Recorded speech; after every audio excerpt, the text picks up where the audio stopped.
The palace sky turned black before the alarms even screamed.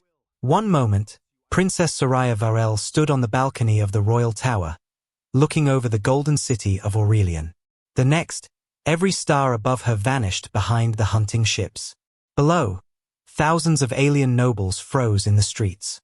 Royal guards lifted their weapons with shaking hands. Somewhere deep inside the palace, a child began crying. Soraya knew those ships. Every empire knew them. The Veya Kral, the galaxy's deadliest hunters. They did not conquer worlds. They did not negotiate ransom. They did not leave witnesses to explain what happened. They came for bloodlines. And tonight, they had come for hers. Soraya stepped backward, her armored fingers gripping the stone railing. 3 weeks ago, the court had forced her to marry a human soldier as a public humiliation. A weak species, they called him. A short-lived creature from a violent little planet. A political punishment wrapped in wedding silk. But now, as hunter shadows dropped through the burning clouds, that same human stood behind her in silence. Captain Elias Rourke did not panic. He did not reach for a prayer charm. He did not ask how many enemies were coming. He simply turned the lock on the balcony door, checked the wind direction, and listened to the distant rhythm of boots moving through smoke. Soraya stared at him. "You don't understand what they are," she whispered. Elias looked at the dark sky, where the first hunter vessel descended like a blade. "No," he said quietly. "They don't understand what I am." A sound came from the hallway. Metal claws against marble. The royal guards outside screamed once, then fell silent. Soraya's breath caught. The door bent inward. The first hunter stepped through the smoke. And for the first time since the wedding, the human smiled. 3 weeks earlier, Princess Soraya Varel had stood beneath the crystal dome of the Aurelian throne hall while an empire watched her be humiliated. The hall was beautiful enough to make kings feel small. Golden pillars rose like frozen sunlight. Banners of conquered star systems hung from the ceiling. Every noble bloodline in the Dominion had gathered in polished armor and silk, waiting to see the rightful heir broken without a blade being drawn. High Regent Mela, Soraya's uncle, stood beside the throne with a smile sharp enough to cut glass. He did not need chains. Politics had already done the work. By decree of the council, Mela announced, Princess Soraya Varel will strengthen our alliance with Earth through immediate marriage to Captain Elias Rourke of the Human Frontier Corps.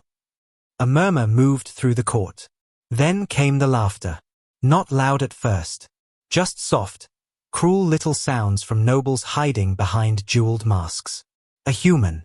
To them, humans were a young species from a dangerous blue world, too emotional for diplomacy, too fragile for empire, too short-lived to matter. The Aurelian commanders called them useful border fighters. The royal scholars called them unstable primates with starships. Soraya kept her face still, but inside, something cracked. This was not an alliance. It was a message. Mela wanted every house in the Dominion to see her lowered. The princess who should have inherited the throne was being handed to a human soldier like a punishment wrapped in wedding silk. And then Captain Elias Rourke stepped forward. He wore no royal colors. No jeweled cape. No ceremonial crown. Just dark frontier dress armor, scratched at the edges, with a small earth insignia over his heart. The nobles waited for him to look ashamed. He did not. Elias looked at Soraya with calm gray eyes, placed his hand over his chest, and spoke his vows without hesitation. When the ceremony ended, the court refused to applaud. One Aurelian general turned his back rather than salute a human. Elias noticed. He said nothing. That silence bothered Soraya more than anger would have. Later that night, when the palace servants removed the ceremonial chains from her wrists, Soraya found Elias standing alone near the open balcony, watching the city lights below. "You understand this marriage was meant to insult me," she said. "I do," Elias answered. "And you accept being part of it." He turned just enough for the moonlight to catch the scar along his jaw. "On Earth," he said, "vows are not decoration." Soraya did not know what to say to that. For the next few days, the palace treated him like furniture. Guards ignored him.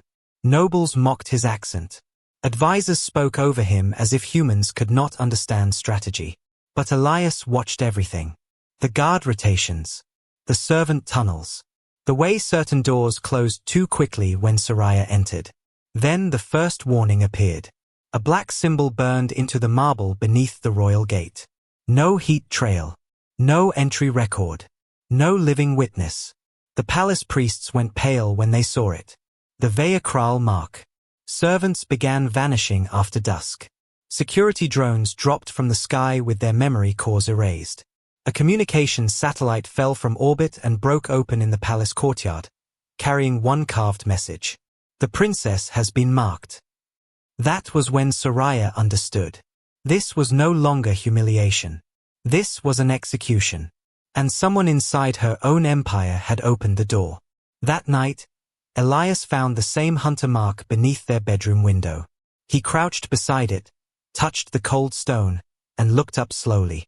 They were already inside, he said, before the wedding.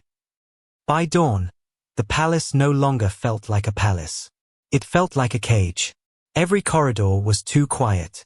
Every shadow seemed to lean closer. The golden halls of Aurelian, once filled with music and noble voices, now carried only the hum of emergency shields and the soft footsteps of guards pretending they were not afraid. Princess Soraya stood in the royal strategy chamber while 12 Aurelian commanders argued over defensive formations. They spoke of shield layers, drone grids, orbital cannons, automated kill zones, all the perfect weapons of an empire that had never learned what it meant to be prey. Captain Elias Rourke stood near the wall, silent, studying the palace map as if he were listening to it breathe. Finally, Soraya's chief general slammed his armored fist onto the table. The Veilakral cannot break through 7 Dominion security rings, he said. No living hunter can pass this defense. Elias did not look up. They already did. The room went still. The general turned slowly. You should remember your place, human. Elias touched the glowing map, zoomed in on the royal wing, and pointed to 3 service tunnels. Your patrols pass these every 9 minutes. Your drones scan them every 12. Your thermal sensors sweep high because you assume anything dangerous stands upright. No one spoke. Elias moved his finger to the ventilation spine above Soraya's private chambers. The mark under our window was not a threat. It was a measurement. Soraya felt the cold return to her hands. A measurement of what? She asked. Elias finally looked at her. How long fear takes to spread through a palace. The commanders laughed, but not as loudly this time. Because deep down, they knew he was right. The Veilakral did not fight armies first. They fought minds. They left symbols in impossible places. They made servants vanish. They turned silence into a weapon until kings made mistakes before the first blade was ever drawn. But humans understood fear. Not because they were above it. Because they had lived beside it since the beginning. Elias turned from the map and faced the room. Earth was not kind to us, he said. We were not born with armor. We did not have claws, venom, wings, or night vision. We were slower than the things that chased us and softer than the things that struck us. The Aurelian officers stared at him as if he were confessing weakness. He continued anyway. So we learned patterns. We learned patience. We learned to track what we couldn't see. We learned to sleep in circles, lie with our footprints, hide our fires, and make predators pay for thinking we were helpless. Soraya watched the room change. Not enough for respect. Not yet. But enough for unease. Elias began giving orders. Not requests. Orders. He had the bright palace lights dimmed to uneven levels, breaking the clean visual fields the hunters used for distance judgment. He ordered servant families moved through old maintenance shafts, then flooded those shafts with false heat signatures after they passed. He demanded that certain doors be left unlocked and others sealed from the outside. The generals protested. That violates every royal security protocol. Elias looked at them calmly. Good. Protocol is what they studied. By midday, the palace had become something different. Not a fortress. A trap with a heartbeat. Golden banners were removed from long corridors to expose air movement. Fragrance burners were extinguished so scent trails would become readable again. Polished floors were dusted with invisible mineral powder. Perfectly synchronized drones were taken offline and replaced with irregular human-made motion pings that stuttered like broken machinery. The Aurelian guards hated it. They called it primitive. Elias only nodded. Primitive means it still works when your enemy turns off the future. That line stayed with Soraya longer than she wanted it to. Because for the first time, she stopped seeing him as the punishment Mela had chosen for her. She saw the quiet discipline beneath his stillness. The way his eyes never rested. The way he placed himself between her and every open door without making a show of it. The way he listened when everyone else spoke. Then night fell. The first attack came without alarms. A hallway guard simply stopped answering his comm. Then another. Then an entire patrol vanished from the western gallery without a shout, without a weapon discharge, without one emergency signal. The Royal Command Center panicked. Elias did not. He stood in the darkened strategy chamber, watching 4 dead screens and 1 flickering heat map. Soraya stood beside him, her pulse loud in her ears. "Where are they?" she whispered. Elias lifted 1 finger. "Not where they want us looking." A second later, the western gallery exploded with light. Not fire. Light. A flash trap. For 1 brief heartbeat, 3 cloaked shapes appeared against the marble arches, tall and angular, moving on silent limbs. The Veakral had expected empty servants. Instead, they had stepped into a dead zone Elias built for them. Human decoys collapsed from the ceiling. The hunters struck them instantly. Too instantly. Their blades passed through fabric, heat packs, and old armor plates filled with tracking dust. Every movement they made painted them across the palace sensors. The command chamber erupted. "We have them," a guard shouted. "No," Elias said. "We have their first question." Soraya looked at him. "Question." He pointed to the heat map. The 3 hunter signatures did not retreat. They separated, circled, and paused. "They're asking if I got lucky." The second strike came 15 minutes later. This time, the hunters bypassed the gallery, cut through the lower aqueduct access, and emerged beneath the old throne archive. Exactly where the Aurelian generals said no enemy would go. Exactly where Elias had placed no soldiers. Only mirrors, cold mist, and 12 different recordings of Soraya's voice. The hunters followed the wrong sound. A pressure seal closed behind them. For 4 seconds, their cloaks failed again. 4 seconds was all Elias needed. A human signal stabbed through the palace systems. Not elegant, not imperial, not beautiful. Brutal. Simple. Effective. Every hunter mask in the archive lit up on the command display. For the first time in recorded history, the Veakral were visible. The Aurelian commanders stared in disbelief. Soraya felt something inside her shift. The galaxy's perfect predators were not confused by superior technology. They were confused by imperfection, by instinct, by a human who understood that a hunter's greatest weakness was believing the prey would run. Then one of the captured hunter masks transmitted a sound. Not words at first. Just breathing. Then a voice, low and distorted, moved through the chamber speakers. The princess was the contract. Elias stepped closer to the console. The voice continued. The human was not. Every eye turned to him. Soraya's heart tightened.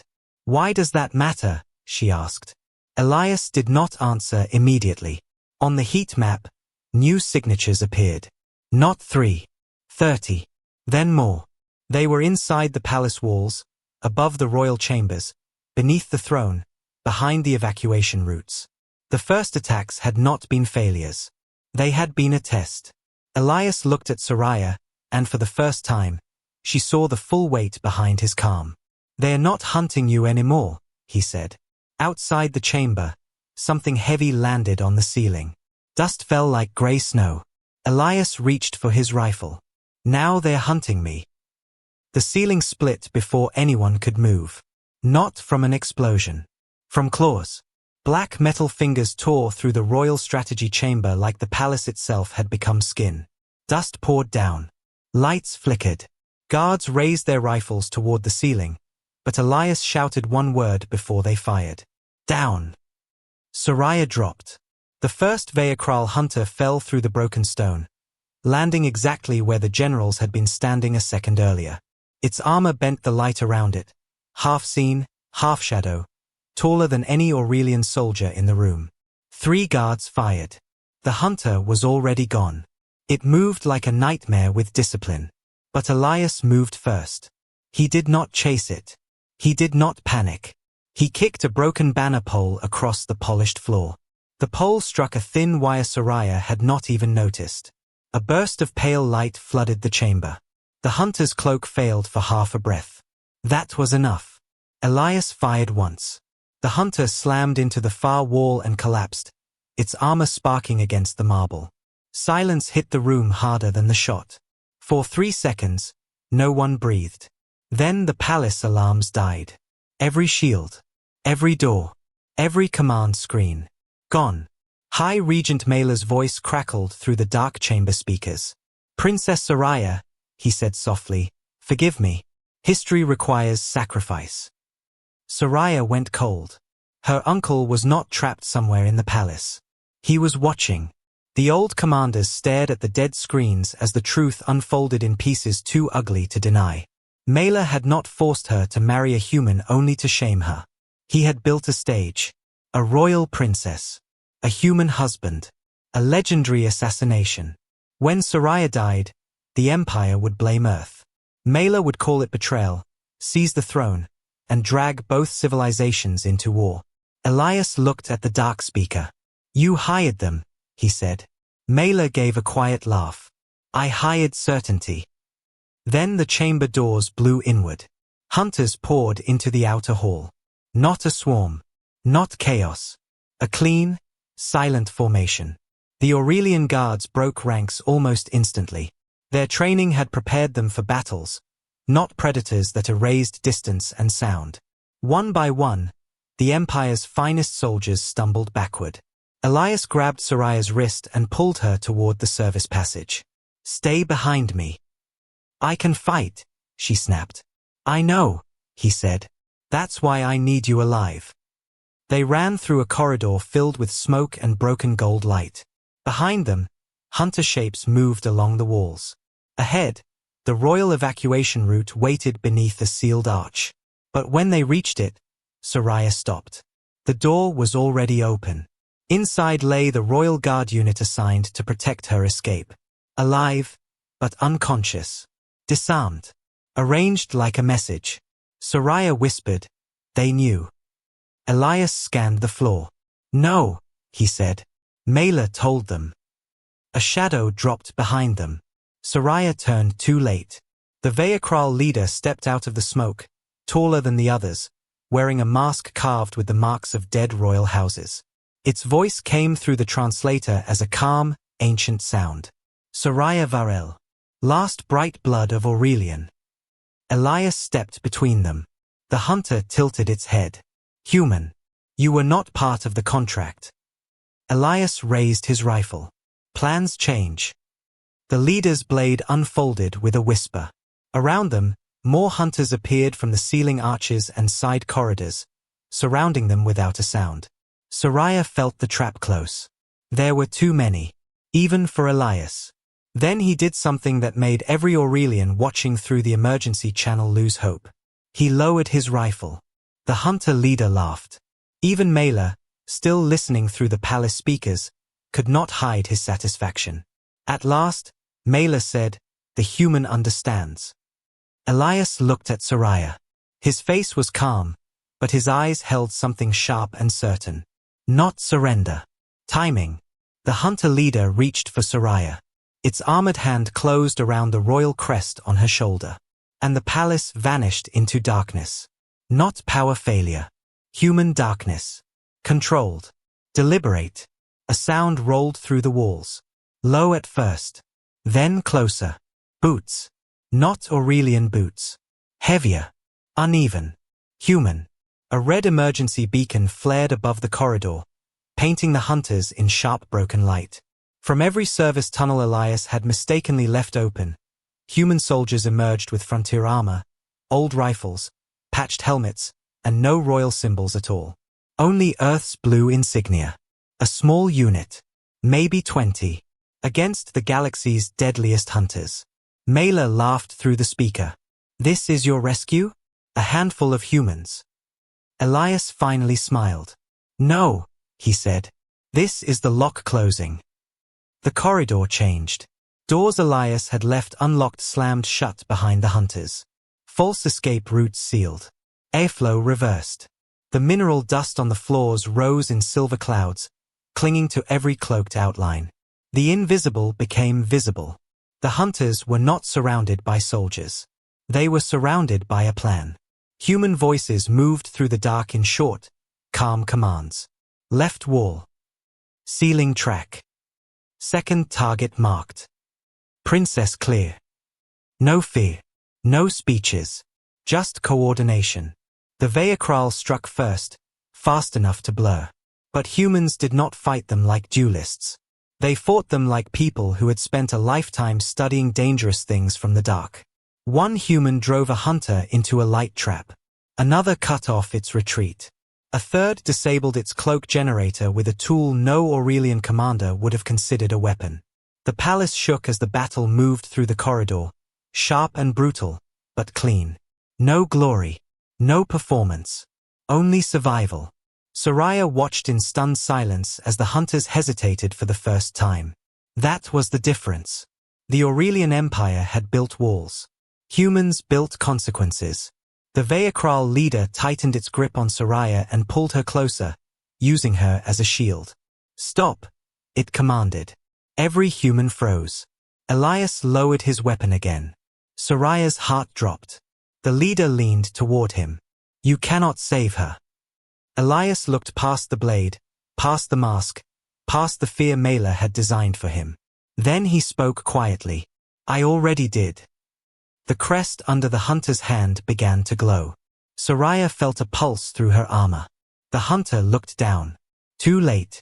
Above the palace, hidden behind the moon, something answered. Above Aurelian, the dark side of the moon lit up. Not with a grand imperial fleet. Not with golden war banners or thousand-ship formations. Just 6 human vessels, black against the stars, running silent until the final second.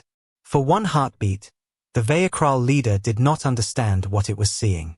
Then every hunter mask inside the palace screamed with warning signals. The glowing crest on Soraya's armor pulsed again. A tracking wave ripped outward from the royal tower, passing through stone, shield, smoke, and sky. It touched every cloaked hunter in the palace.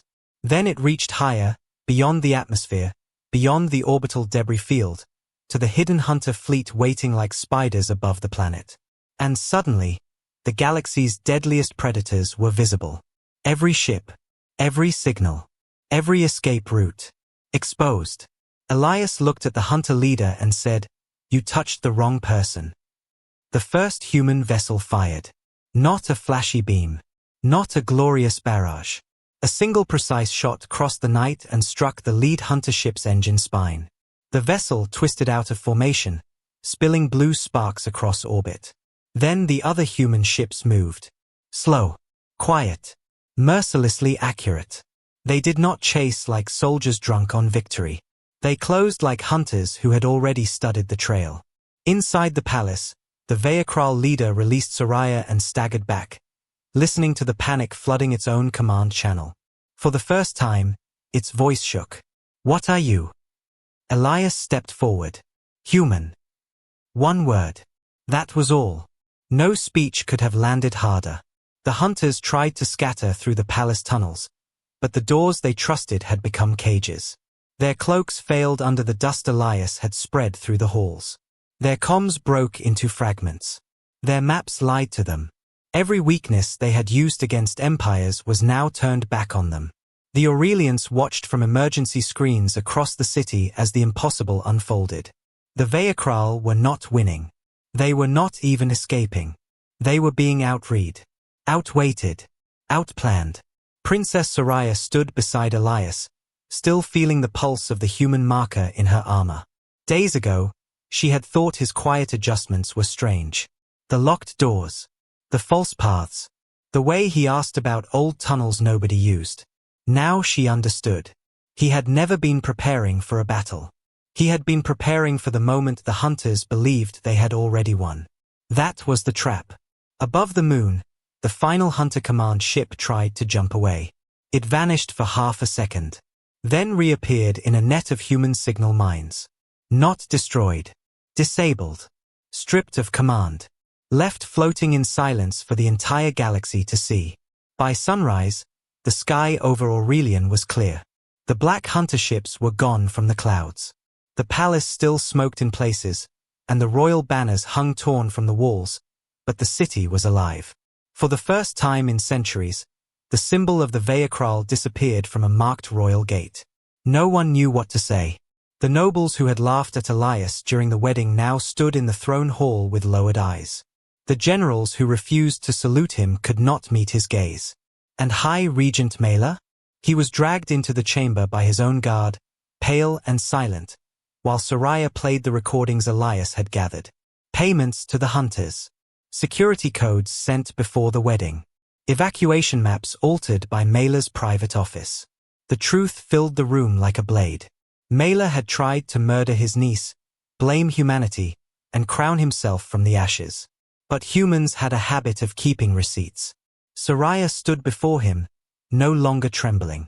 "You thought forcing me to marry a human would make me weak," she said. Mela said nothing. She looked toward Elias. "It made me protected." That broke the court more than any punishment could have. Because every noble understood what it meant. The marriage they had mocked had become the line that saved their empire. Later, when the Dominion Council offered Elias titles, command, land, and royal honors, he refused them all. Soraya found him on the same balcony where the nightmare had begun. The city below was waking. Repair drones moved through the towers. Human ships held orbit like quiet guardians. Somewhere far away, the last hunter signals faded into history. "You could ask for anything," Soraya said. Elias leaned on the railing. "I already have what I came for."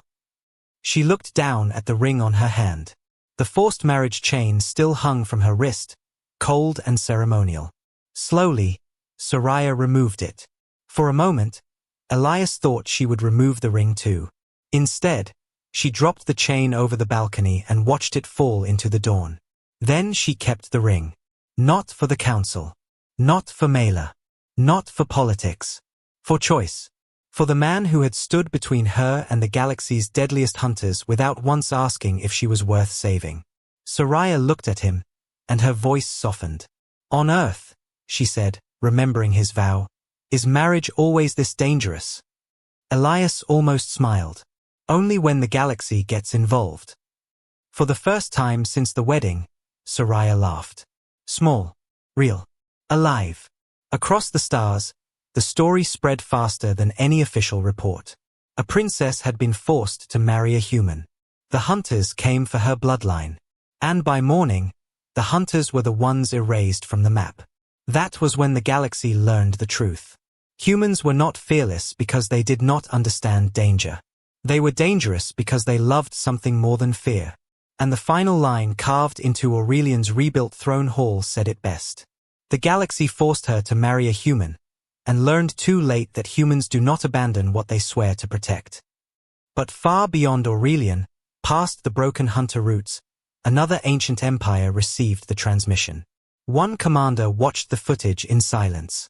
Then he whispered the question every enemy of Earth would soon ask. If one human husband did this, what happens when Earth sends an army?